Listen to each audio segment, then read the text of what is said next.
করেন বলতে পারেন? জুলাই সনদের স্বাক্ষরের ভিডিওগুলো আপনারা দেখছেন কিনা?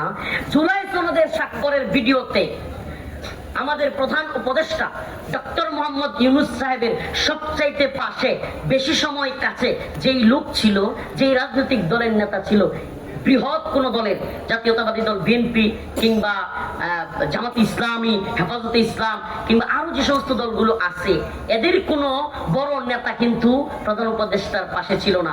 সবচাইতে শুধু জুলাই সনদের অনুষ্ঠানে নয়, বর্তমানে প্রায় সবগুলো অনুষ্ঠানে দেখবেন একজন নেতা প্রধান উপদেষ্টার পাশে, তার নাম হলো, যার দলের তেমন কোনো নেতা কর্মী নাই, সেই দলের নেতার নাম হলো জুনাইদ সাকি।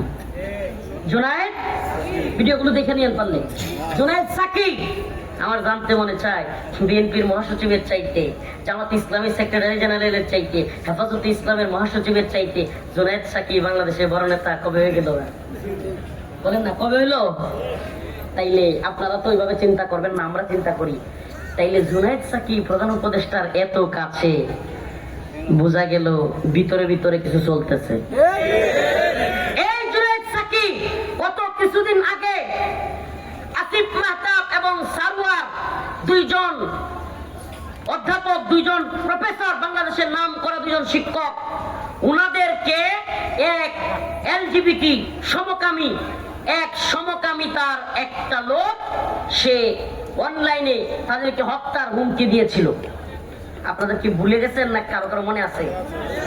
একটা শিক্ষক সারওয়ার স্যার এবং আসিফ মাহতাবকে হত্যার জন্য হুমকি দিয়েছিল একটা সমকামী এলজিবিটির সমর্থনকারী। আর সেই সমকামিতার বিরুদ্ধে আমরা যখন গর্জে উঠেছিলাম, এই জুনাইদ সাকি ওই সমকামীর লোকটার পক্ষ নিয়েছিল। আমাদের বুঝতে বাকি নাই, আমেরিকা তারে পছন্দ করছে এই দেশের সমকামিতা বাস্তবায়ন করবার জন্য। আর শেষ আলোচনা, শেষ দিকে শুধু লাস্ট একটা উদাহরণ দিই। লেজ কাটা শিয়ালের গল্প শুনছেন? হ্যাঁ, এক শিয়াল খালি গৃহস্থের বাড়িতে কৃষকের গোয়াল থেকে, কৃষকের ঘর থেকে মুরগি খায়া চলে আসে। একদিন ওই গৃহস্থ খুব রাগান্বিত হয়েছে, আগে তোরে ধরতে পারি না, খালি আমার মুরগি খাস। রামদানিয়া দরজার চিপায় বসে আছে। এই মনোযোগ দিয়ে শুনেন, রামদানিয়া দরজার চিপায় বসে আছে।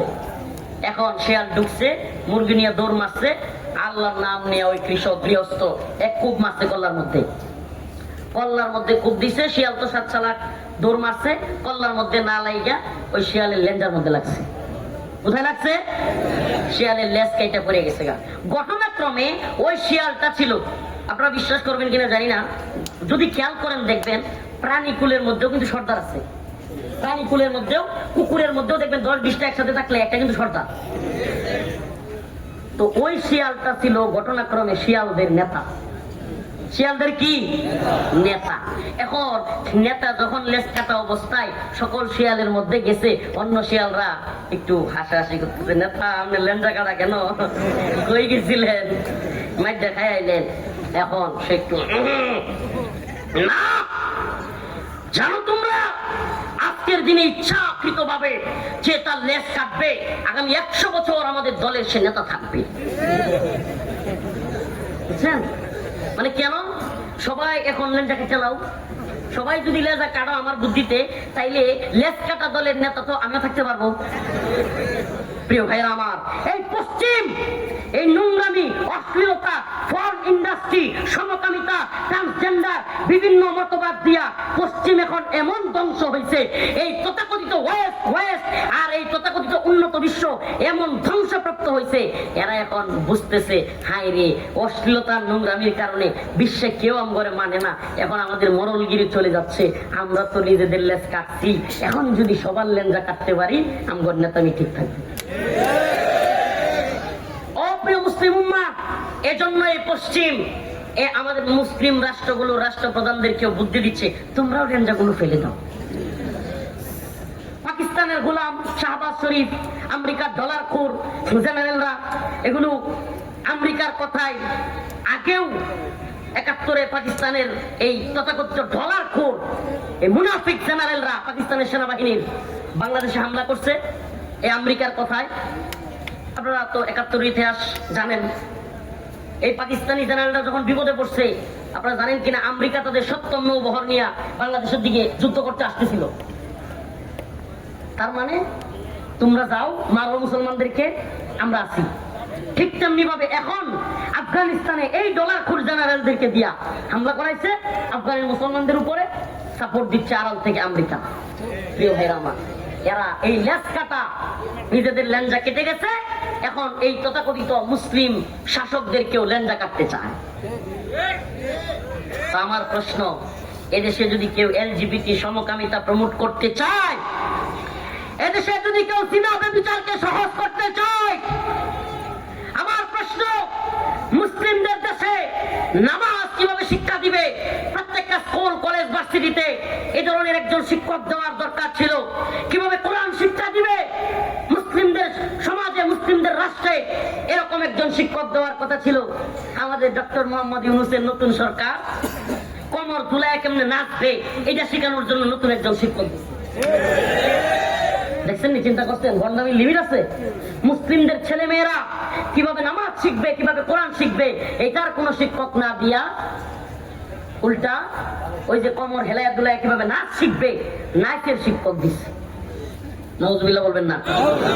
আমি প্রশ্ন করতে চাই আজকের এই ময়দানের সমস্ত পুরুষদেরকে, আপনার একটা মেয়ে অন্য যুব সমাজের সামনে তার কোমর দুলাইয়া, তার শরীরের বাজগুলো হেলে দুলে, তার শরীরের বিভিন্ন অঙ্গ প্রত্যঙ্গ এভাবে পুরুষদের সামনে ঝুলাইয়া নাচবে, এটা আপনি পছন্দ করেন? এটার নাম সংস্কৃতি। ধিক্কার লেসকাটা শিয়ালের দল, ধিক্কার তোদের রুচিতে, তোদের রুচিতে কুকুর মুইতা দিছে। এই নাচের শিক্ষা আমার বোনকে, আমার মেয়েকে স্কুলে নিয়ে শিক্ষা দিয়া তোরা তোদের এই নষ্ট রুচি এগুলো দিয়ে আমাদের মা বোনদের নাচ দেখতে চাস, শয়তানি বন্ধ করো।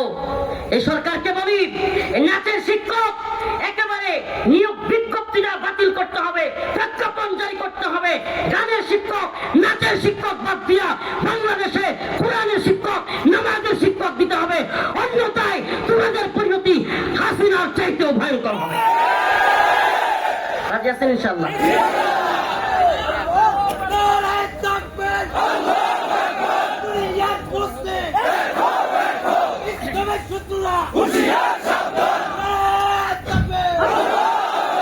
ভণ্ডামি বন্ধ করতে হবে।